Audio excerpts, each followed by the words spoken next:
ভুল হলে কোনোভাবেই বাঁচবি না। তারপর আমরা মোটামুটি সবাই একটু ঝিমিয়ে গেছি, দুদিন জেগে আছি, ঘুমোইনি, আড্ডা বাড্ডা মেরেছি, খুব পেয়েছে, চোখ লেগে এসছে নদীর মধ্যে সবাই।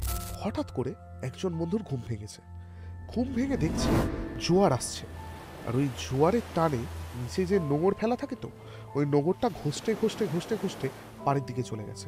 নৌকা আর পাড়ের 2 হাত ডিস্টেন্স, যেখান থেকে বাঘ ইজিলি জাম্প করতে পারে। সঙ্গে সঙ্গে মাঝিকে তোলা হলো, মাঝি সঙ্গে সঙ্গে ঘুম চোখেই নৌকা টৌকা ঘুরিয়ে আবার মাঝামাঝি নিয়ে এলো।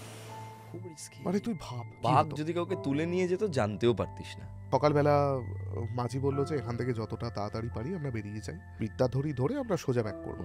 বিদ্যাধরীতে গিয়ে উত্তাল ঝড়, মাঝি বলছে দেখো নৌকা আমাদের সংকেত দিচ্ছে, নৌকা উত্তাল দুলছে, জল ফল এসে ছিটকে লাগছে, সে মানে সমুদ্রের মতো ঢেউ উঠছে। যে আমাদের মাঝি ছিল সে বললো যে এখান দিয়ে যাওয়া যাবে না, এখান দিয়ে যদি আমরা 10 মিনিটও যাই আমাদের নৌকা ডুবে যাবে। মাঝি বললো যে চলো খাল দিয়ে যাও। খালগুলো এত সরু যে সেগুলো, আমাদের নৌকাটা তো বড়, সেগুলো ঘোরানো যাচ্ছে না, নৌকাটা ঘোরাতে গিয়ে পাড়ে ঠেকে গেল।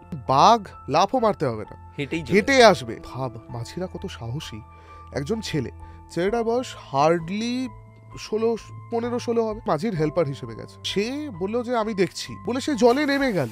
তার একটু আগেই ওখানে কুমিরের বাচ্চা লাফাতে দেখেছিলাম, তো সে নেমে গিয়ে নৌকাটাকে এইভাবে হাত দিয়ে ঠেলে, জলের মধ্যে তো ভার কম, হাত দিয়ে ঠেলে সোজা করলো, তারপর নৌকা গেল।